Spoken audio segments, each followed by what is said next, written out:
And welcome everyone to Sports on Tap Extra. I'm Noah Jacobson, and we've been busy with the high school football coaches these last couple of weeks. And tonight we got a little something extra for you tonight.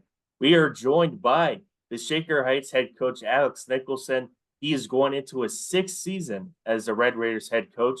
Coach, thank you again for taking the time and joining me tonight. Oh, no problem. Thanks for having me.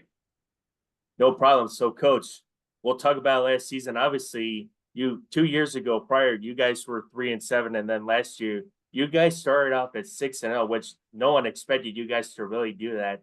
And then eventually you go into the playoffs. Obviously, it wasn't the result that you wanted against Barberton, but what a great game it was, 48-41. You finished the season 7-4, but like you said, Coach, what a great turnaround for you guys from 3-7 to 7-4. Just kind of talk about how last season went for you and how it's going to set you up for a big momentum going into the 2024 season. Last season it was really set up in December of 22, January 23, where my staff and I sat down and when we really took a long look of what program we wanted. And we had to raise certain standards and have expectations for the kids. And the kids did a great job last year of raising up those standards. It came down to really a lot of the little things of, can you be on time? Can you give great effort? All those little things that get overlooked a lot. But if you go all in on those, you get the results you want. And we focus so much on a process and not the results. The guys, if you do everything that we're asking you to do, you're going to be there. You're going to put yourself in a great position to win a lot of ball games. And they did. And we started off hot. And, the GCC, in my opinion, is the toughest conference in all of Ohio. Probably one of the tougher conferences in the entire country.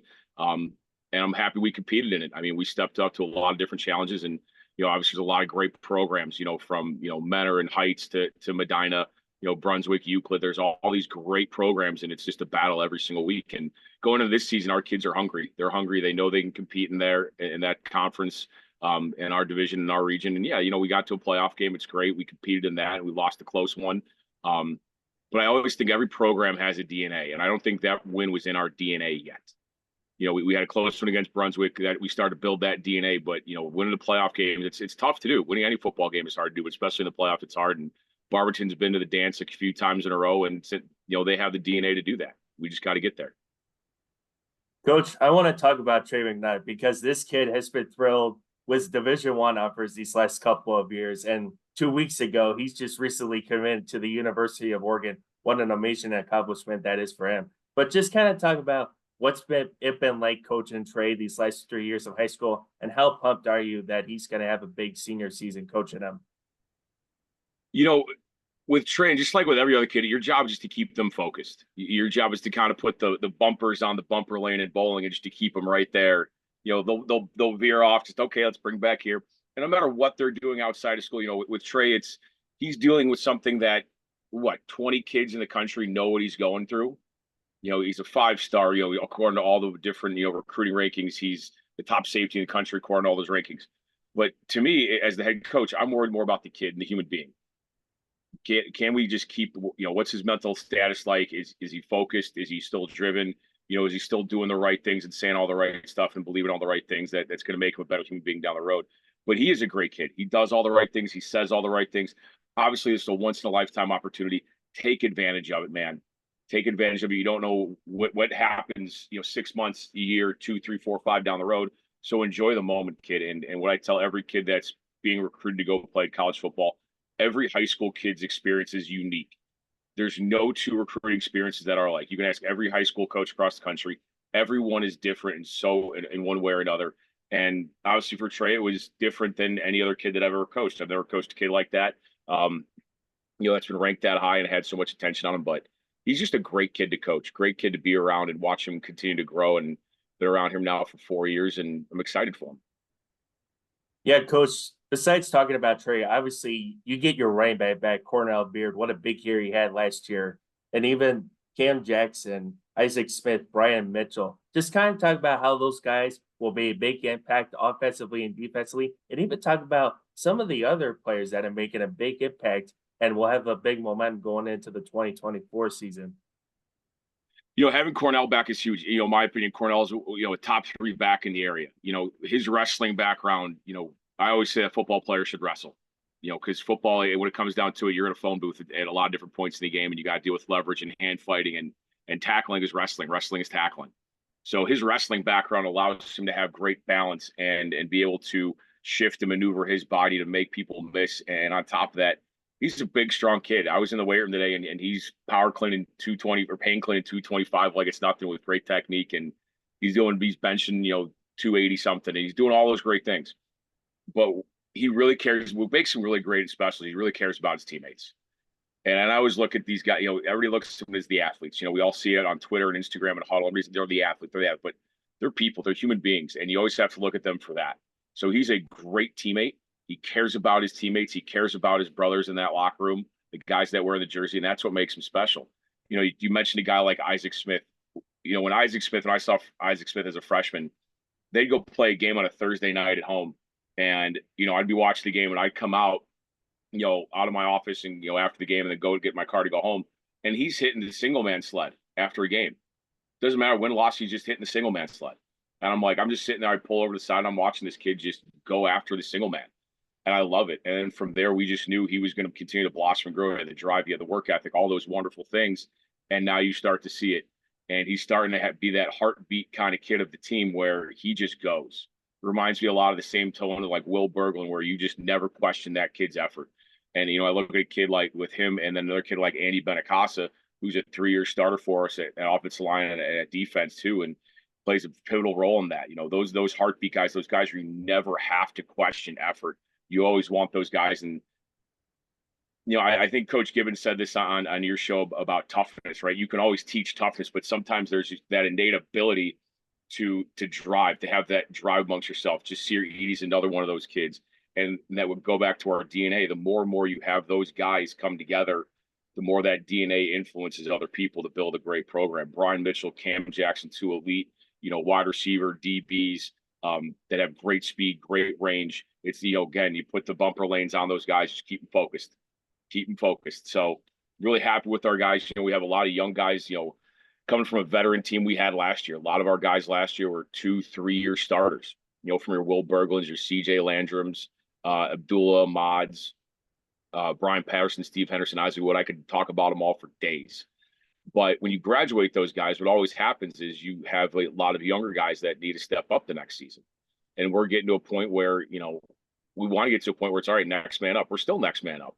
But we have sophomores now that are playing at a bigger pace than I would expect. But you have to, as a coach, you have to get them ready. I was talking to another coach earlier today, and he's just like, coach them up, man. I'm like, yeah, you got to coach them up. Get them play relaxed so they can play fast, and slow the game down for them in game time, but speed it up in practice. So practice is the toughest part of the week. But guys like Max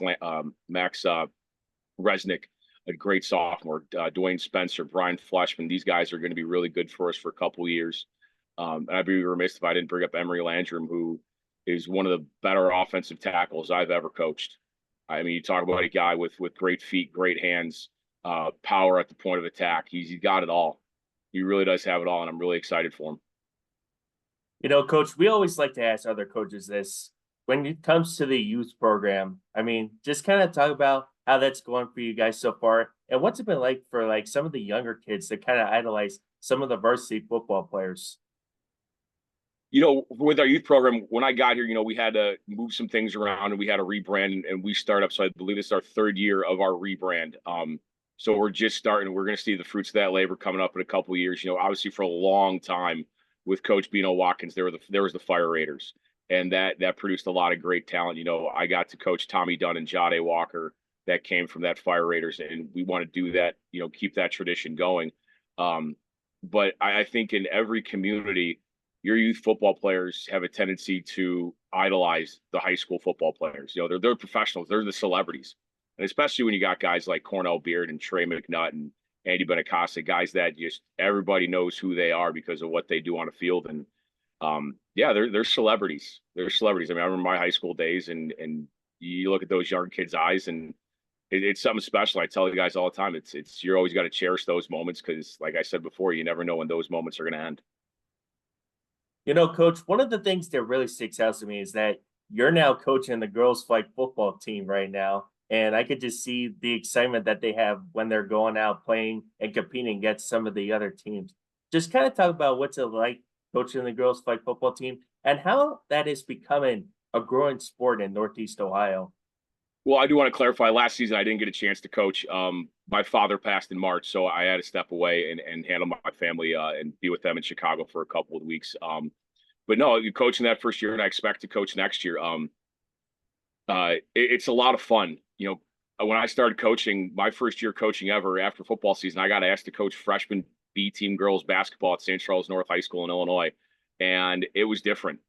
It was very, coaching guys and girls is different, but you keep your standards exactly the same, and still want that same focus and discipline. But I realized, with girls flag football, let's just teach them fundamentals, teach them how to run with the football, how to pull a flag, how to track, and then we just teach little things and let them go have fun.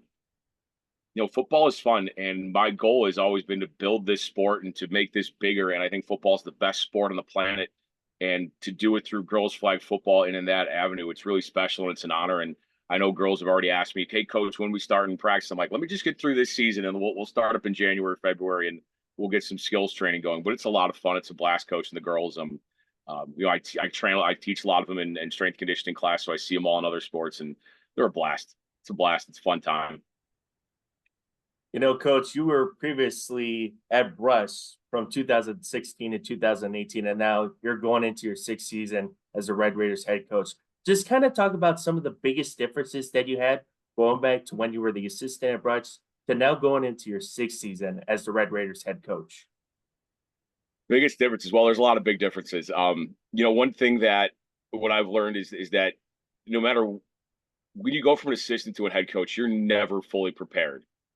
Coaches will prepare you. You'll have your mentors. I still have my mentors I talk to all the time. Jeff Fink, the guy I coached for at Brush, Mark Gould at St. Charles, Terry Jones at Perspectives, Rick Dornbush at Normandy. They all prepared me for the moment I took over. But until you're in it, you really don't know until you're in it. All the ins and outs, and every school that I've been at has been different.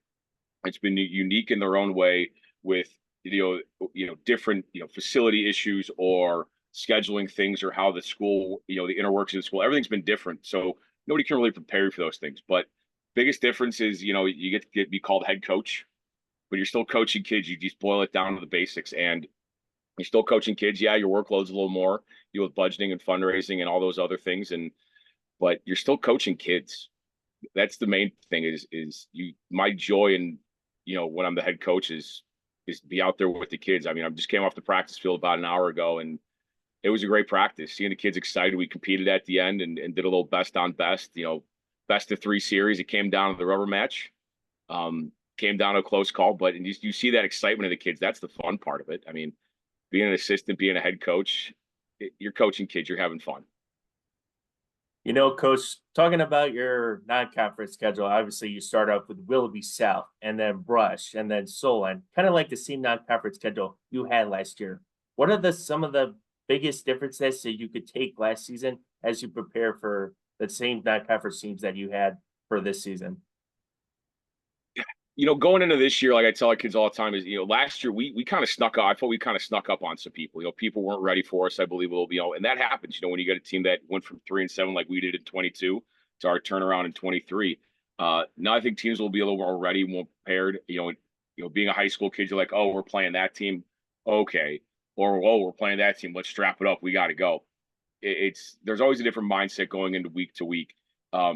But I have a lot of respect for all 3 of those programs. I have a lot of respect and love for Matt Duffy and what he's done at Willoughby South. He's a great human being and a great coach. Obviously we talked about, I came from Brush. Coach Powers doing a great job. Brush will always have a special place in my heart. Especially what we did there in 17. And then Solon's have been a great program. We talk about a DNA of a program. That program still had that DNA in them. And I know Coach Wiz is doing a heck of a job down there, and we're got to be prepared for all of it. I think Solon is going to be a little younger this year. I don't know. I know they have a great freshman class last year. They're big, they're strong, they're physical. So we're expecting them to be a little on the younger side. And just got to get ready to roll. I mean, you throw in Benny in there too in our week 5 non-conference, and there's another great program with great DNA that's going to be a great matchup for us at John Carroll University.